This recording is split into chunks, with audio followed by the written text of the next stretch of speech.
안녕하세요. 오늘은 국가 안보와 정책에 대해서 배울 거예요. 가장 먼저 국가 안보와 이익은 지난 시간에 사실 배우긴 했지만 용어부터 한번 간단하게 짚고 넘어가면 안보는 아무래도 외부로부터 일어나는 그러니까 국가에 일어나는 위협을 방어하거나 보호하는 것이 안보라고 할 수 있겠고요. 이익은 국가가 추구하는 본질적인 가치라고 할 수 있어요. 이익이 꼭 있어야겠죠. 손해보면 절대 안 되고. 근데 주요 가치로는 조금 달라요. 이익하고 다른 것이 자유와 생존, 번영. 국가가 추구해야 하는 가치겠죠. 국민을 지키려고 한다고 하면. 그래서 이런 국가 정책은 국가 안보와 이익이 포함이 된 정책을 말합니다. 그래서 모든 정책 결정은 국가 이익의 기준을 두고 결정한다고 말할 수 있겠습니다. 그리고 그 다음에는 국가 안보의 패러다임이 언제 등장했느냐? 냉전 전후가 제일 크겠죠? 냉전 전후가 언제냐? 그 기준 날짜를 알고자 한다면 91년도라고 할 수 있겠습니다. 지금 현재 상황이 어떻냐라고 보면은 국가 안보가 사실 뭐 한 일원적인 구조로 이루어지는 게 아니잖아요. 되게 층층층층 돼서 여러 위협이 막 생기지만 거기에 대응하는 방법도 이렇게 달라지고 하다 보니 이런 다원적인 구조로 인해서 관리할 것들이 많아지는 거죠. 패러다임이 등장하게 된 원인들을 지금 보게 되는 겁니다.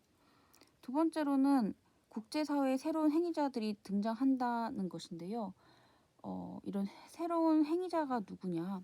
단순히 국가뿐만이 아니라 국제기구나 NGO, 테러 조직, 시민단체와 같은 이런 새로운 큰 조직들이 생기면서 국제사회에 큰 영향력을 미치게 되는 거죠. 그래서 그 단순히 국가만 신경 쓰면 되는 것이 아니라 이런 국제기구나 NGO, 테러 조직 같은 여러 단체들을 함께 신경 써야 되는 시대가 됐다라고 보시면 되겠습니다.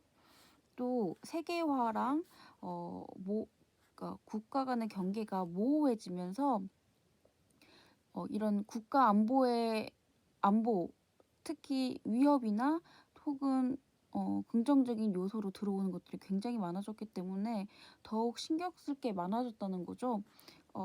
지금 뭐 이익이라고 말씀드렸던 거는 국가 안보가 국가 정책이나 안보는 모두 국가 안보, 국가 이익에 전부 다 초점이 맞춰져 있다고 말씀드렸는데요. 이렇듯 이렇게 국가 간의 경계 모호성, 특히 뭐 FTA나 자유무역 이렇게 확대를 되다 보면 국가 이익에 영향을 끼치는 행위가 굉장히 많아지게 됩니다. 이런 행위에 대해서도 국가 안보가 신경 쓸 것이 많다는 거죠. 경제적으로 손실이 일어나면 안 되기 때문에. 그리고 공개 출처가 증가하고, 왜냐면 단순히 인간 정보나 기술 정보가 기술 정보로만 이루어지는 것이 아니라 공개 출처도 아무리 많아지다 보니 이런 부분까지도 함께 출처를 수집하는 행위가 필요해지게 된 거죠. 그리고 더 나아가서는 정보화 시대, 특히 이제 정보화 시대가 되다 보니까 모든 정보는 웬만하면 다 인터넷에서도 취할 수 있고 그 안에서 저희가 궁금하거나 혹은 이렇게 안보에 대한 것도 전부 다 확인할 수 있는 부분인 거죠. 그리고 정보기관이 통제하게 되었다. 이게 어떤 얘기냐면 되게 민주화가 시작되면서 시민들의 의식이 이제 높아지고 그러다 보니까 이런 정보기관들이 행하는 뭐 도청이나 불법 뭐 감청 같은 것도 있을 것이고 이런 거에 대한 생각이 굉장히 높아진 거죠. 의식이 높아진 거죠. 의식이 높아지다 보니까 이런 정보기관에서 이루어지는 행위에 대해서 국회는 어떻게 통제를 할 것인가에 대한 생각도 굉장히 높아지게 됐습니다. 그래서 이런 정보기관의 통제 하는 방법 같은 것도 굉장히 논의가 많이 되고 있다고 보시면 되겠습니다. 그래서 이게 국가정보기관은 왜 존재하나요? 국정원이나 국방부나 왜 정보기관이 존재하겠습니까? 라고 했을 때 아까 위에서 국가안보 용어를 저희가 공부를 했잖아요. 이것이 결국 본질인 거예요. 그러니까 국가가 존재하는 이유, 국가 정책이 존재하는 이유, 국가 정보 기관이 존재하는 이유와 같습니다. 국가 정책은 국가 이익과 안보를 위해서잖아요. 마찬가지예요. 정보 기관도 이익과 안보를 위해서 존재하는 겁니다. 국가 안보를 강화하고 국가 이익을 극대화하기 위해서 존재하게 되는 것이죠. 그렇다면 이렇게 국가 정보가 실질적으로 영향을 줄 수 있는 방법은 무엇이 있을까요? 국가 정보는 정책을 직접 실현하지 않아요. 법을 실행하지 않죠. 대신에 정책을 서포트하는 역할을 하게 됩니다. 근데 이 서포트하는 그 힘의 파워가 어느 정도 되느냐에 따라서 이렇게 관계에 대한 이론이 조금씩 나뉘게 되는데요. 일단 냉전을 기준으로 1950년대 후반을 냉전이라고 한다면 이 냉전 전후로 전통과 행동으로 나뉘게 됩니다. 전통주의 같은 경우는 이제 올드한 거겠고요. 그러니까 냉전 전에 있었던 일이니까요. 그리고 행동주의는 1950년대 후반 냉전이 끝나갈 무렵부터 지금까지 이뤄지는 관계를 행동주의라고 하게 됩니다. 전통주의는 정책 결정자와 정보가 일치해서는 안 된다는 거예요. 그러니까 이런 정책에 관여를 하면 안 된다는 이 객관성을 굉장히 중요시한 거죠. 그래서 현용 정보를 중시한다. 현용 정보가 어떤 거였죠? 현용 정보는 현재 쓸 수 있는 정보예요. 그쵸? 저희 이 그래프 생각나시나요? 이 전에 여기 있었던 게 기본 정보, 그리고 현용 정보, 그리고 여기서는 퓨처가 되는 정보. 그쵸? 그러면 현재 쓸 수 있는 정보이기 때문에 셔먼 켄트와 마크 로엔탈은 이 현용 정보를 중시했습니다. 이게 어떤 거냐면 정보가 정책에 소극적인 지원을 해야 된다. 그래서 정보가 정책에 관여를 하면 안 된다. 정치와 함께해서는 안 된다라는 거였고요. 지금 오히려 최근 들어서 그러니까 냉전이 끝나고 나서는 정책 결정자와 정보는 긴밀해야 된다라고 얘기를 하는 거예요. 왜냐면 이런 정보를 수집을 하더라도 의미가 있게 되려면 정책에 반영이 돼야 되잖아요. 그렇기 때문에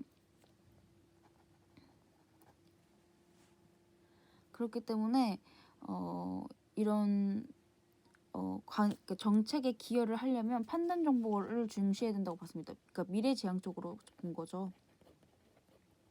그러니까 현재에만 머무르지 않고 미래까지 함께 보게 됩니다. 그러니까 그래프를 보게 되면은 현용 정보가 여기 있죠. 그리고 판단 정보가 여기 있습니다. 그러면 이거는 옛날 거. 저 원래 이렇게 시간 흐름이 이렇게 되잖아요. 현재가 옛날, 그리고 판단이 현재라고 미래라고 생각하시면 됩니다. 그래서 이런 정보는 정책에 적극적으로 정보를 지원해 준다라고 하는 거죠. 그래서 이 전통주의와 행동주의를 잘 구분해서 판단할 수 있게 외워두시거나 이해하시면 되겠습니다. 그리고 마지막으로 이런 국가 정책에 있어서는 어떻게 결정하는 데 과정이 이루어지느냐. 먼저 어떤 문제가 발생했겠죠. 문제가 발생하면 이거 무엇이 문제였는지 진단하게 됩니다. 왜냐면 해결을 해야 되는데 뭔지 모르면 해결 못 하잖아요. 기본적으로 그냥 공공기관이라고 한번 생각을 해볼게요. 진단을 하게 되면 어떻게 해야지? 어떻게 해야 될까? 이렇게 생각을 하게 되잖아요. 그러면 이제 방법을 생각을 하게 되고 이런 걸 바로 계획이라고 얘기를 하죠. 그래서 저희는 계획을 수립을 하게 될 겁니다. 진단 다음에 계획을 수립하게 되고 이 계획 다음에는 어떤 방법이 좋을지 여기서 그러니까 계획이 여러 가지가 있으면 그 중에서 어떤 걸 우선순위로 둘지를 고르게 되잖아요. 그리고 어떤 걸 우선순위로 하고 어떤 걸 실행에 바로 옮길지를 결정하게 됩니다. 그리고 집행하고 평가하게 되죠. 그러니까 실질적으로 정책 결정 과정에서는 어떤 게 문제인지 먼저 판단을 한 다음에 계획을 수립하게 되죠. 어떻게 하겠다. 이걸 이렇게 하겠다. 이걸 저렇게 하겠다. 이걸 이렇게 하겠다. 이렇게 계획을 수립하지만 이 중에서 선택을 하는 거는 이게 좋고 여기서도 이걸 우선순위로 하고 이렇게 된다는 거죠. 그 다음에 이렇게 했을 때의 추후 평가가 어떻게 되는지 집행해보고 그 다음에 평가가 이루어진다라고 보시면 되겠습니다. 국가 정보랑 정책에 대한 강의는 오늘까지 여기까지고요. 실질적으로 가장 중요한 것은 국가 안보와 이익이 국가 정책에 있어서 굉장히 중요하다라는 걸 이해하고 계시면 되겠습니다. 오늘 수업은 여기까지고요. 들어주셔서 감사합니다.